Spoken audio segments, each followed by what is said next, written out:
ಶೃಂಗೇರಿ ವಿಧಾನಸಭಾ ಕ್ಷೇತ್ರದ ಅಂಚೆ ಮತಗಳ ಮರು ಎಣಿಕೆ ಇವತ್ತು ನಡೀತಾ ಇದೆ. ಹೈಕೋರ್ಟ್ ಆದೇಶದ ಪ್ರಕಾರ ಇವತ್ತು ಅಂಚೆ ಮತಗಳ ಮರು ಎಣಿಕೆ ಕಾರ್ಯ ನಡೀತಾ ಇದೆ. ಐಡಿಎಸ್ಜಿ ಕಾಲೇಜಿನಲ್ಲಿ ಮರು ಎಣಿಕೆ. ಶೃಂಗೇರಿ ವಿಧಾನಸಭಾ ಕ್ಷೇತ್ರದ 2023ರ ಅಂಚೆ ಮತಗಳ ಮರು ಎಣಿಕೆ ನಡೀತಾ ಇರೋದು. ಬೆಳಗ್ಗೆ 6 ಗಂಟೆಯಿಂದ ಸಂಜೆ 5 ಗಂಟೆಯವರೆಗೂ ಕೂಡ ಮತ ಎಣಿಕೆ ನಡೆಯುತ್ತೆ. ಕಾಂಗ್ರೆಸ್ನ ರಾಜೇಗೌಡ, ಬಿಜೆಪಿಯ ಜೀವರಾಜ್ ಜೊತೆಗೆ ಏಜೆಂಟರುಗಳು ಕೂಡ ಅವರ ಏಜೆಂಟರು ಹಾಜರಾಗಿದ್ದಾರೆ. 2023ರ ಚುನಾವಣೆಯಲ್ಲಿ ರಾಜೇಗೌಡರಿಗೆ 201 ಮತಗಳ ಅಂತರದಿಂದ ಗೆಲುವು ಸಿಕ್ಕಿತು. ಸೊ ಇಲ್ಲಿ 1822 ಅಂಚೆ ಮತಗಳಲ್ಲಿ 279 ಮತಗಳು ತಿರಸ್ಕಾರ ಆಗಿತ್ತು. ಮತ ಎಣಿಕೆಯನ್ನು ಪ್ರಶ್ನಿಸಿ ಕೋರ್ಟ್ ಮೊರೆ ಹೋಗಿದ್ರು ಬಿಜೆಪಿ ಅಭ್ಯರ್ಥಿ. ಚುನಾವಣಾಧಿಕಾರಿ ಗೌರವ ಶೆಟ್ಟಿ ನೇತೃತ್ವದಲ್ಲಿ ಈಗ ಎಣಿಕೆ ಕಾರ್ಯ ನಡೀತಾ ಇದೆ. 2023ರ ಶೃಂಗೇರಿ ವಿಧಾನಸಭಾ ಚುನಾವಣೆಯಲ್ಲಿ ಒಟ್ಟು 1822 ಅಂಚೆ ಮತಗಳು ಚಲಾವಣೆಯಾಗಿದ್ವು. ಆದರೆ ಎಣಿಕೆ ಸಂದರ್ಭದಲ್ಲಿ 279 ಮತಗಳು ತಿರಸ್ಕಾರ ಆಗಿದ್ವು ಅಂಚೆ ಮತಗಳಲ್ಲಿ.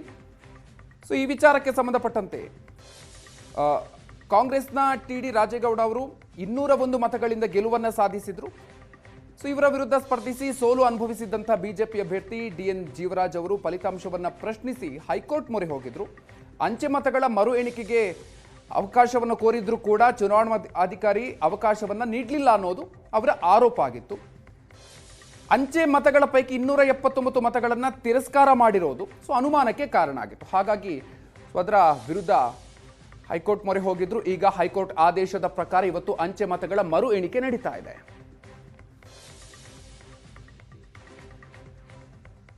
ರಾಜ್ಯದ ಜನರ ಚಿತ್ತ ಇವತ್ತು ಮರು ಮತ ಎಣಿಕೆ ಕೇಂದ್ರದತ್ತ ನೆಟ್ಟಿರುವಂಥದ್ದು. ಶೃಂಗೇರಿ ವಿಧಾನಸಭಾ ಕ್ಷೇತ್ರದ ಅಂಚೆ ಮತಗಳ ಮರು ಎಣಿಕೆ ಕಾರ್ಯ ನಡೆಯಲಿರುವಂಥದ್ದು. ನಗರದ ಐಡಿಎಸ್ಸಿ ಕಾಲೇಜಿನಲ್ಲಿ ಜಿಲ್ಲಾಡಳಿತ ಎಲ್ಲ ರೀತಿಯಲ್ಲೂ ಕೂಡ ಸಿದ್ಧತೆಗಳನ್ನು ಕೂಡ ಮಾಡಿಕೊಂಡಿರುವಂಥದ್ದು.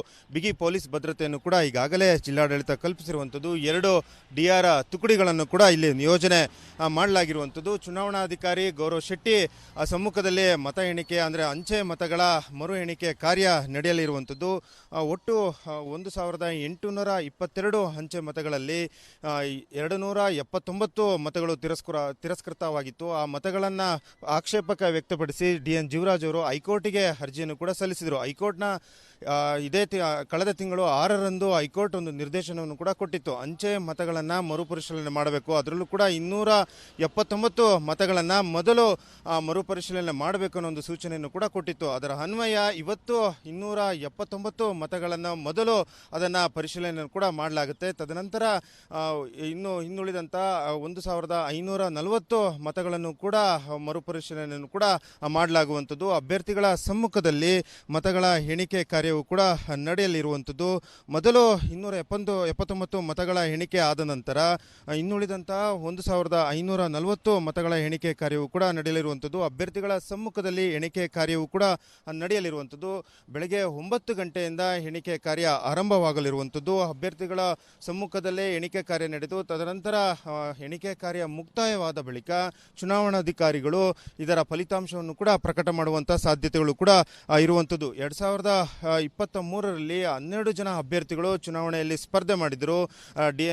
ರಾಜೇಗೌಡರು 201 ಮತಗಳ ಅಂತರದಿಂದ ಜಯಶಾಲಿ ಅಂದರೆ ವಿಜಯವನ್ನು ಕೂಡ ಅನುಭವಿಸಿದ್ರು.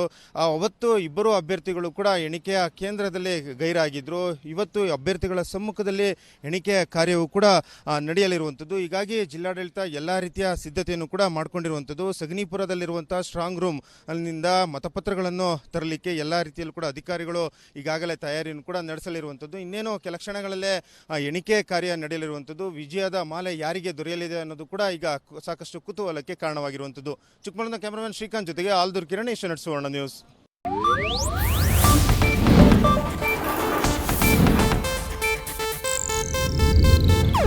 ಇದು ಏಷ್ಯಾನೆಟ್ ನ್ಯೂಸ್ ನೆಟ್ವರ್ಕ್ ಪ್ರಸ್ತುತಿ.